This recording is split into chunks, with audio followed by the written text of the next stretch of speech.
하박국으로 돌아오니까 좀 감이 떨어질 수 있는데요. 이 하박국 선지자는 오늘 말씀을 보면은 하나님께 이스라엘의 죄에 대해서 언제까지 묵과하고 계실 것인지를 물었습니다. 그게 지난주 토요일 날 본문이었습니다. 그리고 오늘은 그러자 이제 하나님께서 나름대로 계획이 있으시다. 그것은 바로 이 바벨론, 갈대아 사람들, 바벨론을 통해서 그 이스라엘 백성들을 징벌할 것이다. 이렇게 대답했습니다. 그러자 이제 그 이어서 나오는 말이 오늘 본문인데, 하박국은 하나님처럼 정결하고 거룩하신 분이 어떻게 이스라엘보다 더 포악한 저 악한 바벨론을 사용하셔서 이스라엘을 징계할 수 있느냐, 이게 가능한 일이냐, 이렇게 지금 좀 따져 묻는 그런 것입니다. 하박국은 이스라엘의 죄가 없다고는 할 수 없지만 바벨론 같은 악한 나라에게 멸망할 정도는 아니라고 이건 봤던 것이죠. 이런 하나님과의 대화 이야기가 오늘 주로 다루는 이야기입니다. 오늘 이 말씀을 통해서 하나님께서 우리에게도 얘기하고 계시는 것이 있습니다. 저도 이 말씀을 묵상하면서 참 많은 진리가 담겨 있구나, 이런 생각을 합니다. 먼저 12절 13절을 보면 하나님께 탄원하더라도 우리는 하나님이 어떤 분이신지는 알고 있어야 된다, 이것을 깨닫게 하십니다. 하박국 선지자는 하나님의 응답을 들었죠. 어떤 응답이죠? 바벨을 통해서 이스라엘을 징계할 것이다, 이 응답을 들었습니다. 근데 이 응답을 들었지만 마음이 이렇게 시원한 것이 아니라 오히려 더 복잡해지는 거예요. 물론 이스라엘 백성들이 징계를 받아 마땅할 정도로 타락했고 패역한 것은 맞습니다. 그것은 인정하는데, 그러나 그 징계의 수단이 더 악하다고 느끼는 바벨론 나라라는 사실을 자신은 납득을 못하겠는 거예요. 그래서 지금 재차 하나님께 따져 묻는 것이죠. 하나님은 이런 하박국의 기도조차 들으시는 좋으신 하나님인 것을 오늘 말씀을 통해서 보여줍니다. 주일날도 제가 그런 설교를 하겠습니다만 저는 이런 생각을 하는 거예요. 저는 이 하박국, 여러분 어떻게 느껴지시는지 모르지만 하박국 선지자가 하나님께 이 질문하는 태도, 말투, 이런 것을 보면 어떤 느낌이 드세요? 저는 이게 상당히 건방진데 하나님께 이렇게 말해도 되나? 이렇게 싶을 정도로 아주 그냥 거친 말을 그대로 여과 없이 얘기를 해요. 근데 제가 느끼기에는 하나님이 너 왜 그딴 식으로 얘기해? 라고 말하지 않는다는 거예요. 오히려 저는 엉뚱한 데 가서 물어보는 것에도 하나님 화가 나실 것 같아요. 다시 말해서 성도가 답답해요. 인생이 이해가 안 가고 세상이 이해가 안 가요. 그렇다고 해서 이것을 엉뚱한 하나님 외에 다른 방법을 푼다든지 하나님 외에 다른 것에서 물어본다면 하나님 더 화나실 것 같아요. 오히려 그리스도 안에서, 하나님 안에서 이 문제를 풀어가고 하나님께 답답함을 호소하고 얘기하는 것에 대해서는 뭐라고 하지 않으신다는 거예요. 그리고 거기에 응답하신다는 거예요. 이게 바로 성도의 특권인 줄로 믿습니다. 이게 바로 기도의 능력이에요. 그리스도 안에서 얼마든지 무슨 얘기를 해도 된다고 지난 토요일 날 말한 적이 있는데, 이렇게 거칠게 탄원하는 이 하박국 선지자의 태도 속에서도 그렇게 하시긴 하지만 그의 질문 가운데 하박국 선지자는 하나님에 대한 정확한 인식과 예의를 갖추고 있다는 것을 오늘 느끼게 되는 것이죠. 오늘 이런 상황 속에서도 하나님에 대해서 하박국은 뭐라고 그러냐면은 여호와 나의 하나님이여 라고 표현하고 있어요. 나의 하나님. 하나님이 남의 하나님이 아니라 바로 나의 하나님이시라고 부르고 있어요. 그리고 또 하나님이 거룩하신 분이시며 만세 전부터 계신 분이시며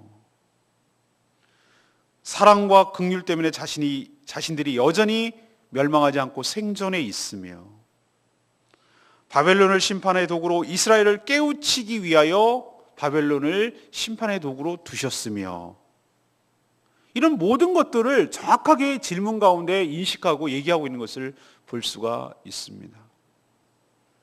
사랑하는 여러분, 우리가 하나님께 기도할 때 두 가지를 알고 있어야 되는 것이, 하나는 뭐냐? 하나님 앞에 겸손한 태도가 필요합니다. 말이 거칠다는 것과 그 앞에 하나님이 어떤 분인지에 대해서 정확한 인식이 먼저 있어야 된다는 것이고, 하나님이 어떤 분이고 내가 기도해야 될 하나님이 어떤 분이라는 것을 가지고 있고, 그리고 답답함을 호소하지만 자신이 지금 하나님의 견주어서 어떤 위치에 있는 것이 피조물이고 하나님의 긍휼과 자비를 구해야 되는 연약한 존재임을 하나님 앞에 취하고 있다는 거예요. 그런 태도를 보이고 있다는 것입니다. 우리도 답답하죠. 그럴 때 하나님께 기도할 때라도 그런 기도가 응답되기 위해서는 내가 믿고 있고 내 기도를 들어주시는 하나님이 어떤 분인지에 대한 정확한 인식, 그리고 그분만이 나의 이 모든 문제를 해답을 줄 수 있고 해결해 줄 수 있다는 바른 믿음, 이런 것을 가지고 기도할 때 하나님께서 그 기도를 들어주시고 응답하여 주실 줄로 믿습니다. 이것을 우리에게 첫 번째로 가르쳐 주시는 거예요. 두 번째는 13, 14절 말씀인데요. 이 선악의 기준을 우리 수준에서 생각하지 말아야 한다는 점이에요. 얼핏 보면 하박국의 이 탄원이 우리 정서에 보면 상당히 맞는 것처럼 느껴집니다. 그렇죠? 예, 같은 인간의 입장에서 얘기를 하니까 얼마나 이게 정서적으로 맞는 것처럼 느껴질까요? 하나님은 거룩하고 정결하신 분이고, 또 그래서 악을 보지 못하시고 패역한 자를 그냥 두시지 않는 하나님이신데, 우리가 알고 있는 그런 하나님인데 어떻게 해서 저렇게 포악하고 거짓된 바벨론의 죄악을 그냥 방관하시는지, 이스라엘 백성들을 또 저렇게 그냥 놔두시는지, 또 그렇다고 더 악한 바벨론을 덜 악한 이스라엘을 삼키는데도, 저렇게 치게 하는데도 왜 이렇게 잠잠하신지, 그래도 되는 것인지, 이렇게 지금 하박국은 따져 묻는 것이죠. 그러나 저는 오늘 하박국의 이 질문을 통해서 이 하박국의 결정적인 오류가 있다는 것을 저는 깨달았어요. 하박국의 결정적 실수는 뭐냐면 바벨론에 비해서 이스라엘이 덜 악하다. 이스라엘은 택한 백성이고 저들은 이방인이다. 그런 이유로 자신들이 더 선하다고 말하는 대목이에요. 그게 13절에 나오는 말이거든요. 이것이 바로 대부분의 사람들이 가지는 선악에 대한 인식이라고 할 수 있죠. 인간은요, 늘 상대적으로 비교적 선하다는 것에 자신이 안주하고 오히려 그것을 가지고 자신의 선을 주장하기까지 합니다. 쟤보다 내가 좀 덜해요 라고 말하는 것이죠. 그러나 하나님 보시기에도 그럴까? 한번 우리 입장이 아니라 하나님의 시각에서 우리를 바라볼 때 하나님은 선악에 대한 절대 기준을 갖지 상대적 기준을 갖지 않으세요. 얘가 얼만큼 더 죄가 많으냐 크냐, 이거에 포커스를 맞추는 건 인간적인 생각이고, 하나님은 죄가 있느냐 없느냐를 물으시는 것으로 치면 우리 모든 인간은 도토리 키재기라는 거예요. 거기서 거기.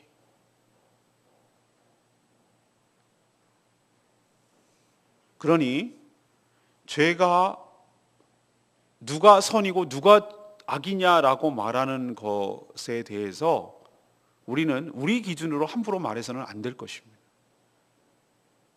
우리도 의외로 어떤 것에 대해서 분노할 때 늘 자신에게도 그것을 적용하고 겨눠봐야 되는 것이죠. 우리는 그렇게 함부로 저 사람에 대해 정죄하고 함부로 저렇게 말할 수가 있는 것인가? 우리에게도 그런 모습은 없고, 저 사람은 드러나고 들킨 것이고 나는 교묘하게 더 숨겨진 것이고 나는 더 감춰져서 안 나타날 뿐이지, 나도 저 상황이 되면 저럴 수 있고, 나도 사실은 슬쩍슬쩍 저렇게 해왔는데 마치 자신을 깨끗하고 내가 좀 덜하고 나는 들키지 않았고 난 노골적으로 안 하고 쟤는 노골적으로 하니까 쟤는 더 나빠요 라고 말할 수가 있느냐는 것이죠.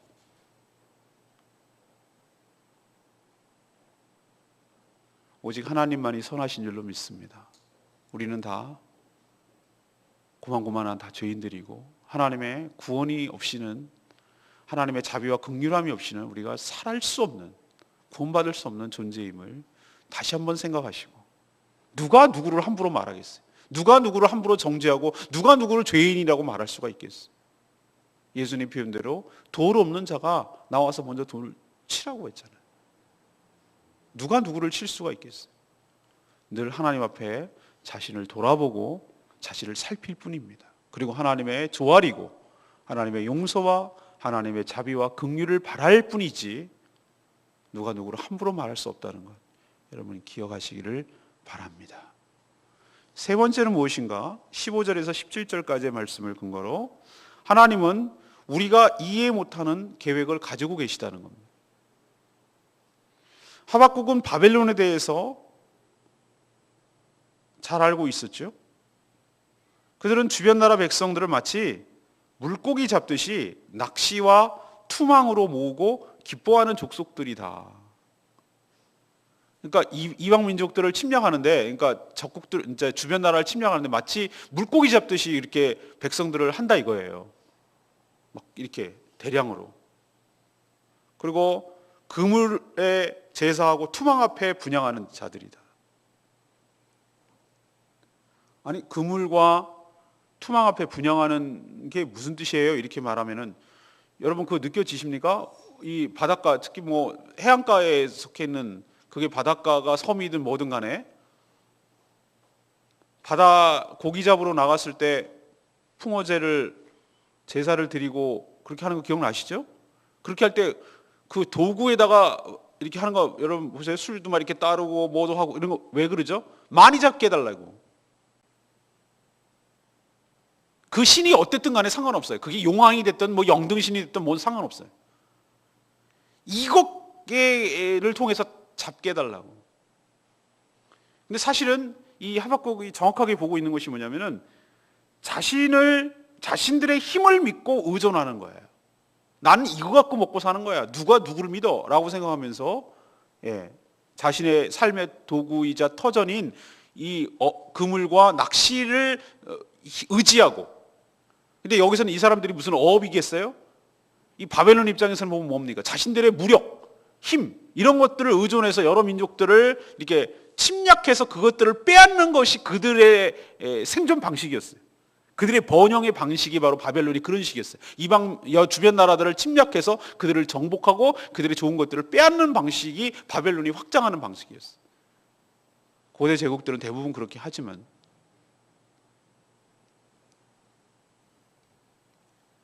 이들은 하나님에 대한 안중이 당연히 없죠.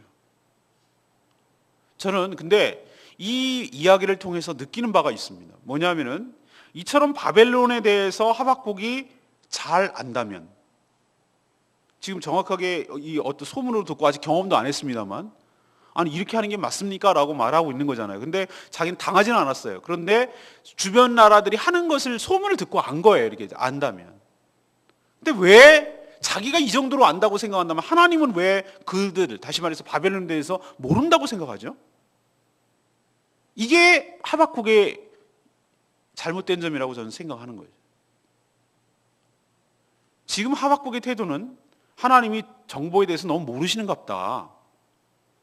그들의 실체를 잘 몰라서 지금 오판하고 있다. 그런 생각을 가지고 하나님께 지금, 하나님 아세요? 얘네들이 이런 존재거든요. 이래도 되는 거예요? 라고 지금 하나님께 오히려 설득하고 따지고 있다는 인상을 지어줄 수가 없는 거예요. 저는. 이런 태도가 얼마나 하나님 앞에 망령된 태도입니까? 하박국이 이 정도로 안다면 하나님은 어떻게 했습니까? 얼마나 많이 아시겠어요? 모든 상황을 다 꿰뚫고 계시죠.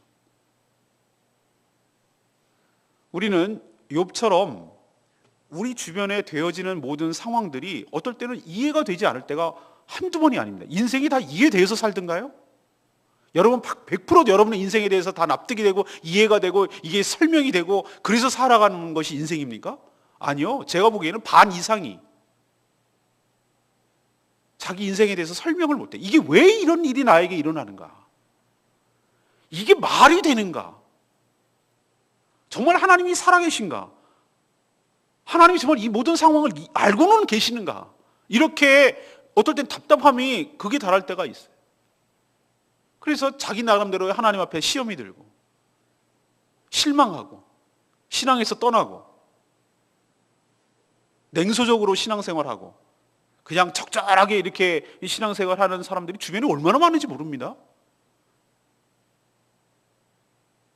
그런데 거기에 이제 명분과 합리화를 찾고 싶으니까 뭐 건수가 있어야 되죠. 그러니까 무슨 교회 뭐 누구에게 실망했느니, 목회자에게 뭐 시험 들었느니, 누구 때문에 못 나가겠느니, 뭐 교회가 왜 이러냐는 둥 뭐 이런 핑계를 대는 거죠. 사실은 더 엄격하게 말하면 하나님에 대한 실망이에요. 하나님이 이해를 못 하겠다는 거예요. 하나님이 내가 알고 있는 하나님은 이러면 안 되는데 라고 하고 오히려 하나님을 막 설득하려고 들어요. 하나님 이러시는 거 아니죠? 제가 말씀드렸죠. 이것조차도 내가 하나님이 되고 싶어하는 교만함이라고. 이 좁아터진 머리로 하나님을 제한하려고 한다고. 좁아터진 이 소견으로 하나님의 뜻을 이렇게 해야 된다고 저렇게 해야 된다고 훈수를 두려고 하는 이 교만하고 어리석은 인간의 모습이 바로 하박국에 저는 투영된다고 생각합니다. 하박국이 아는 것 이상으로 하나님께서는 알고 있을 줄로 믿습니다. 고수들을 보면요. 고수들을 아세요? 고수들. 장기나 바둑에서 보면 이 하수들은 그냥 한두 수 정도만 생각해. 한두 수 정도. 이렇게 하면 이렇게 하고. 근데 고수들이 왜 저렇게 오래 생각을 하나? 장고한다고 그러는데 장고. 오래 바둑하는 사람들 가끔 보세요, 여러분들. 한참 생각해. 뭐 저렇게 생각하나? 그러나 이걸 이렇게 생각, 경우의 수를 엄청 따져서 고민하는 거예요, 그게. 머릿속으로 그려내는 거예요, 고려. 우리는 우리 인생만 생각하고 내 주변만 생각하고 내 가족들만 생각하고 그냥 나 혼자 살기에 버겁고 그냥 힘들게 살아가고 이 정도 수준으로 나의 생각한다면 하나님은 나를 포함해서 나의 가족은 물론 이 사회는 물론 이 모든 민족은 물론 하나님의 궁극적인 역사 예수 그리스도를 통해서 모든 만물이 통합하고 동일하고 하나님의 궁극적인 구속사역 모든 구원을 이루어내려는 커다란 마스터 플랜을 가지고 뭐 하나 이렇게 움직여 나가며 전반적인 것을 컨덕트 한다고 그러죠. 이거 지휘하듯이 이렇게 전체적인 것을 아우러가면서 움직여 나가고 계시다는 거 여러분 믿으시길 바랍니다. 하나님이 그렇게 하수입니까? 그렇게 하나님이 어리석은 분입니까? 이 온 우주를 창조하시고 이 온 우주의 구원을 위해서 일하고 계시는 분이 그걸 몰라가지고 지금 실수하고 있는 거예요, 하나님. 이렇게 말할 수가 있겠습니까, 우리가? 그렇기 때문에 내일 아마 얘기하겠죠. 의인은 믿음으로 말미암아 살리라. 그래서 우리에게 믿음이 필요한 줄로 믿습니다. 어떤 믿음? 다 이해할 수 없어서 다 그것이 수용되지 않아도 우리는 뭘 믿는가? 하나님의 거룩한 뜻이 하나님의 선하신 뜻이 있을 줄로 믿습니다. 내가 다 이해하지 못하지만 반드시 하나님은 우리를 망가뜨리는 분이 아니라 우리를 구원하시고 우리를 선한 길로 인도해 가실 줄로 믿습니다. 지금 나에게 되어지는 상황은 내가 생각하는 것과 정반대로 지금 나가고 있는 것처럼 보이고 엉뚱하고 이해 안 가고 답답하고 거꾸로 가고 이거는 아기도 판치는 것 같고 도대체 내가 이해 못하는 상황이 지금 전개되고 있어 보이지만 그렇지만 우리가 어떤 믿음을 가져야 되냐? 하나님은 항상 선하시다. 하나님께서는 이 모든 상황을 알고 계시다. 하나님께서는 이 모든 것들을 장악하고 계시고 가장 좋은 길로 우리를 인도하여 가고 계시는 중이다. 하나님은 지금도 쉬지 않고 작업하고 계시고 일하고 계신 줄로 믿습니다. 이런 믿음이 우리에게 필요한 것이에요. 상황에 흔들리지 않냐고 상황 가운데 흘러가고 있는 하나님의 놀라운 역사가 필요한 거예요. 그게 그런 믿음이 필요한 것이에요. 하나님은 사람이 아니신 줄로 믿습니다. 우리 수준에서 하나님을 재단하지 마시고 끝끝내 우리가 가져야 될 태도는 하나님에 대해 절대 신뢰, 절대 믿음, 절대 의존 그런 태도가 우리에게 있어야 될 줄로 믿습니다. 저는 17절 말씀 그가 그물을 떨고는 계속하여 여러 나라를 무자비하게 멸망시키는 것이 옳으니까. 이렇게 하박국이 묻는 것이죠. 이 하박국의 이 호기 어린 탄원은 정말 놀랄 정도인데 13절에 보면 의로운 사람을 삼키는데도 잠잠하시나이까 이렇게 따져묻고, 또 17절에 무자비하게 멸망시키는 것이 옳으니까 이렇게 또 따져묻고. 여러분, 베레아 사람들 사도행전에서 여러분 나오죠? 예, 베레아 사람들은, 베레아가 저쪽 마케도니아 쪽에 있는 그 지역에 있는 사람들인데, 베레아 사람들은 성경이 과연 그런가 하여 날마다 말씀을 살폈다, 상고했다, 이런 표현을 쓰고 있어요. 물론 하나님께 우리는 절대 복종해야 합니다. 그러나 제가 지금 이 두 가지 양면성이 있어요. 주일날 마지막 결론이 그 얘기인데요. 그러면 제가 지금 좀 전에 얘기했던 거 있잖아요. 여러분은 하나님의 거룩한 뜻이 있으니 여러분 무조건 기다리고 인내하고 하십시오라고, 그런 어떤 뭐라고 그러죠? 아무 생각이 없는 그냥 체념, 그리고 그냥 순응하는 그런 삶만을 의미하는 건 아니에요. 이건 양쪽 측면이 있어요. 우리가 똑같은 모습을 보여요. 하나님 앞에 잠잠히 기다리고 하나님 앞에서 인내하고 믿음을 가지고 한다는 측면에서는 똑같아 보이지만, 내부적으로는 그냥 뭐 하나님께서 알아서 해주겠지 그냥 멍해가지고 그렇게 살아가는 태도가 아니라, 저는 하박국 태도 같은 자세가 필요하다는 거예요. 뭐에 대해서? 이 모든 되어지는 상황에 대해서 하나님께 의문을 갖고 얘기할 수 있는, 정말로 그런가라고 말씀을 통해서 확인하고 싶어하는. 저는 호기심도 없고 의문도 없으면은 발전이 없다고 생각해요.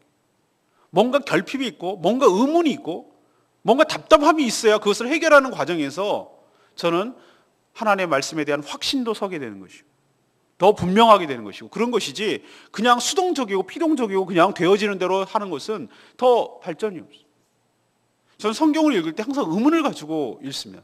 이게 정말로 그런가? 이게 무슨 뜻이지? 이렇게 저는 항상 이렇게 그 뭐라 그럴까?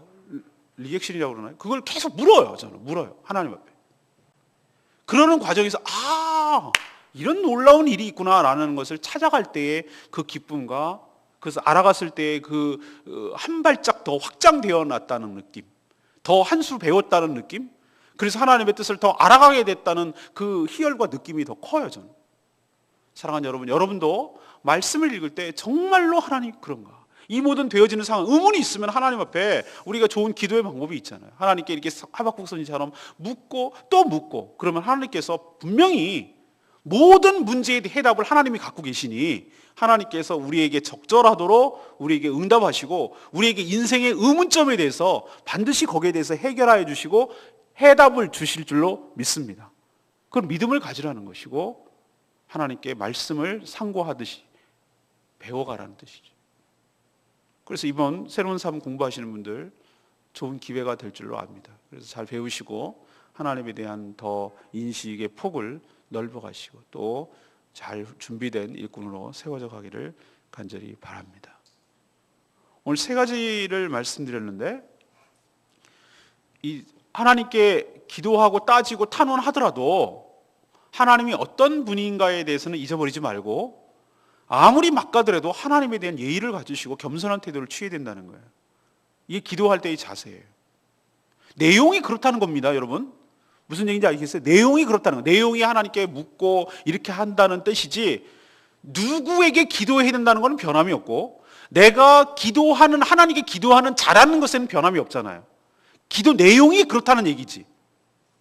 무슨 뜻인지 이해하시겠습니까? 그러니까 하나님 앞에 그런 겸손한 태도로 하나님께 기도하는 자세로 기도하는 여러분 되시길 바랍니다. 두 번째는 제가 뭐라고 얘기했죠? 선악의 기준을 내 기준에다 맞추지 말라. 제가 더해요, 제가. 우리 애들 싸울 때 보면은 꼭 그렇게 싸우더라고요, 보면은. 애들 수준이라고 난 생각했는데 그게 우리들의 수준이에요. 어른들도 똑같아요. 상황만 달라. 제가 더해요, 제가 더 해먹었어요, 제가 더 해먹었어요. 그 얘기는 나도 좀 해먹었는데 제가 더 해먹었어요, 그 얘기예요.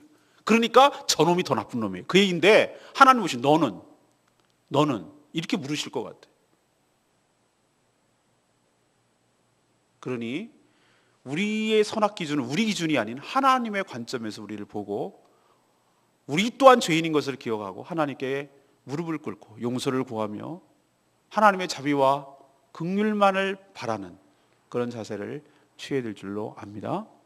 마지막 세 번째는 뭐라고 그랬습니까? 하나님 우리 인생이 다 이해된다고 말씀드리는 아니 이해 안 된다고. 이해되지 않더라도 상황이 거꾸로 가는 것 같아도 이게 도대체 뭐가 뭔지 뒤죽박죽인 거 모르는 것 같아도 하나님께서는 우리를 향한 선한 계획을 가지고 그것을 계획만 갖고 있는 것이 아니라 그 계획대로 진행해 나가고 계시다는 것을 믿음으로 가져야 돼요. 그렇게 될 때 그것이 서서히 이해되기 시작하고 납득이 되기 시작하고 보여지기 시작하는 거예요. 근데 그게 그런 믿음이 없으면은 도대체 이해가 안 돼요. 오리무중에 빠져요. 여러분도 그런 믿음 회복하게 되시기를 간절히 바랍니다. 내일 또 이 하박국의 하이라이트인 믿음으로 살리라에 대해서 묵상하게 되겠습니다. 찬양집 49장 부르고 기도하겠습니다.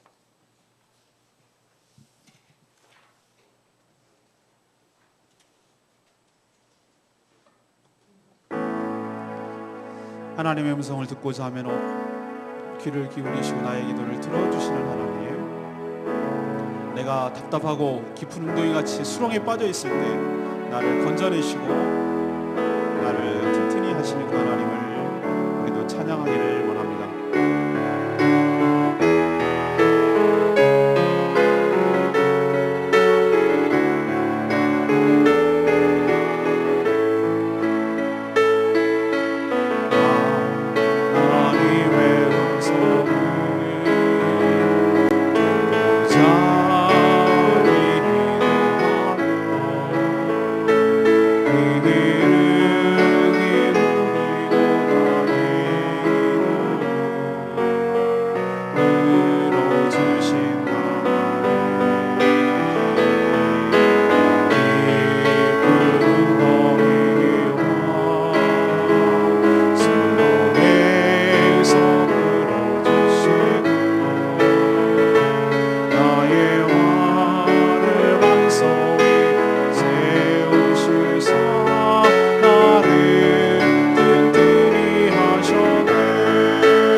어떤 태도로 하나님께 기도하고 있는지 다시 한번 점검하고 선악의 기준이 우리의 기준이 되지 않기를 원하고, 우리가 이해 못하는 하나님의 놀라운 계획을 갖고 있으며 그 앞에서 겸손히 믿음의 눈으로 바라보기를 원합니다.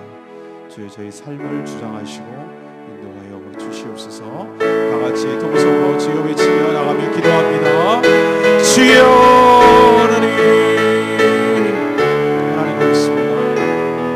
우리가 하나님 앞에 기도할 수 있다는 것이 얼마나 큰 특권이며 축복인지를 깨닫게 해주시니 감사합니다.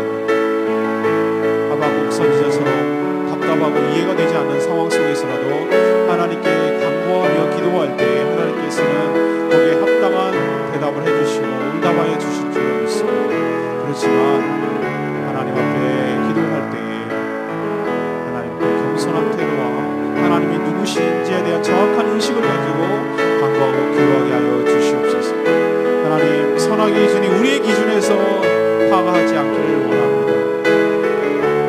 바벨론이 약하다고 하되 그 이스라엘의 죄가 적은 것이 아님을, 없는 것이 아님을 기억하게 하여 주시옵소서.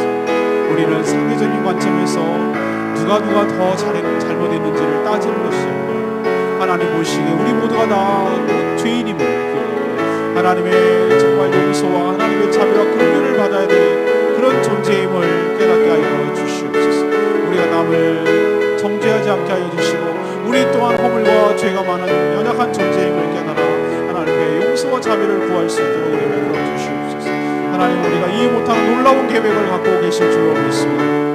도대체 내 삶이 이해가 안 가고 되어지는 모든 이 사회의 상황들이 이해가지 않아도 하나님께서 얼마나 좋으신 분인지, 하나님께서 놀랍도록 우리의 삶을 주장하고 계시며 그 계획에 따라, 선한 계획을 따라 하나님께서 우리를 움직여 나가고 계심을 믿고 믿음으로 가지고 잠잠히 기다리며 나가는 저희들 될 수 있도록 축복하여 주시옵소서. 새 노래로 부르자 하나님께 올릴 찬송이 새 노래로 부르자 하나님 사랑이.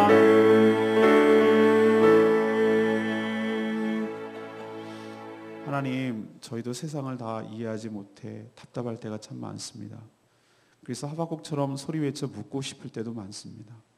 왜 저렇게 악한 자들이 날뛰고 판을 쳐도 하나님은 잠잠하시는지, 더 악한 자가 덜 악한 자들을 무자비하게 탄압해도 이것이 과연 옳은지 묻고 싶을 때가 있습니다. 그러나 우리가 하나님이 아니듯 거룩하신 하나님의 뜻 안에 저희가 있음을 고백합니다. 하나님은 하나님이시니 하나님이심으로 존중받고 하나님으로 인정하기를 원합니다. 우리 수준에서 하나님과 선과 악을 결정하고 생각하지 않게 하여 주시옵소서. 우리가 모르는 거룩한 하나님의 뜻이 있음을 깨닫게 하여 주시고 그 선하신 뜻대로 우리의 삶을 인도해 가심을 믿게 하여 주시옵소서. 그래서 믿음을 가지고 인내하며 잠잠히 바라보게 하여 주시옵소서. 이 해가 얼마 남지 않았는데 한 해를 잘 마무리하게 하여 주시옵시고 희망찬 새해를 잘 준비할 수 있도록 은혜 베풀어 주시옵소서. 오늘 하루도 주님의 은혜 가운데 살기를 원하며 마땅히 해야 될 여러 가지 일들을 우선순위에 따라서 감당하게 하여 주시옵시고 여장한 성도들을 향하여 간절히 중보하며 나가는 복된 시간 되게 하여 주시옵소서.